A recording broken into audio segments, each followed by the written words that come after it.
Hi guys, welcome back to my YouTube channel travel by CSL. तो आज की हमारी जर्नी होने वाली है सहारनपुर से अमृतसर तक। तो देख सकते हैं गाइस, सहारनपुर रेलवे स्टेशन है। एंट्री हो चुकी है हमारी सहारनपुर रेलवे स्टेशन पे। तो कुछ ऐसी बिल्डिंग देखने में मिलती है हमें सहारनपुर रेलवे स्टेशन की। तो सामने देख सकते हो गाइस, ये लगी पाटलिपुत्र चंडीगढ़ सुपरफास्ट एक्सप्रेस, जो कि वीकली ट्रेन है। और ये हमारी one station one product shop of Modi ji.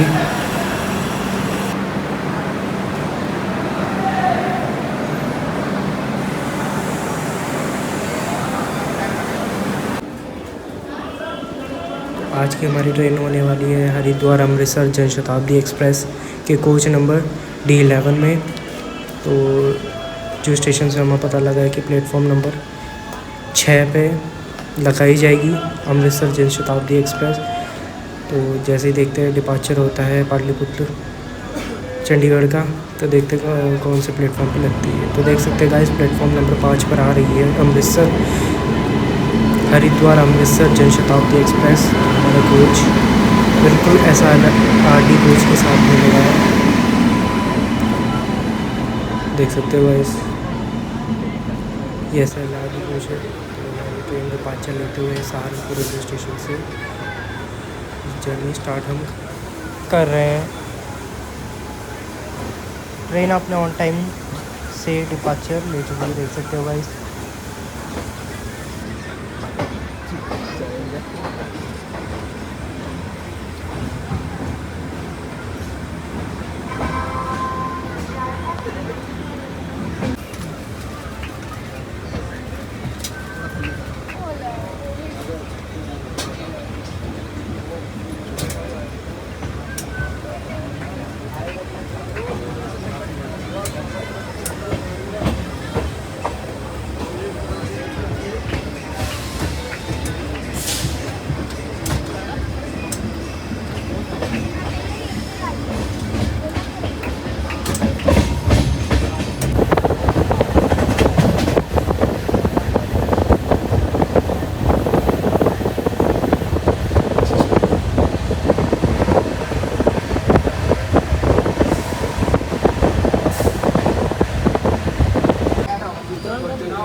Jalandhar cantt Beas platform number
Shri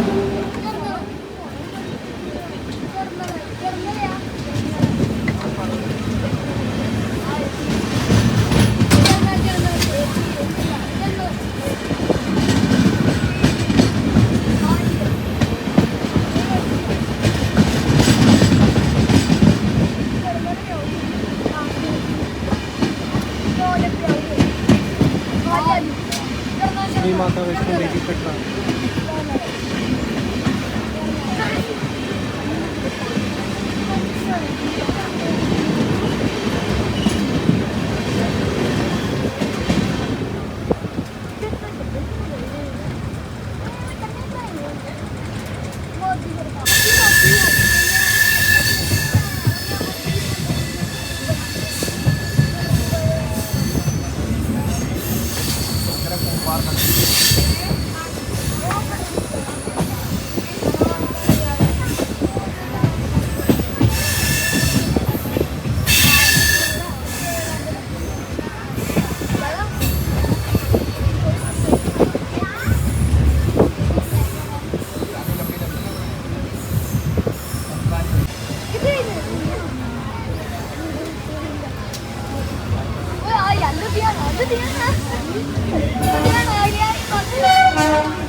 Sachkhand express Hazur Sahib Nanded Amritsar.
Train का अराइवल हो चुका है अमृतसर रेलवे स्टेशन पर। अगर वीडियो अच्छी लगे तो चैनल को सब्सक्राइब कीजिए, वीडियो को लाइक कीजिए और कमेंट करना ना भूलें ताकि हम ऐसी वीडियो आपके लिए लाते रहें।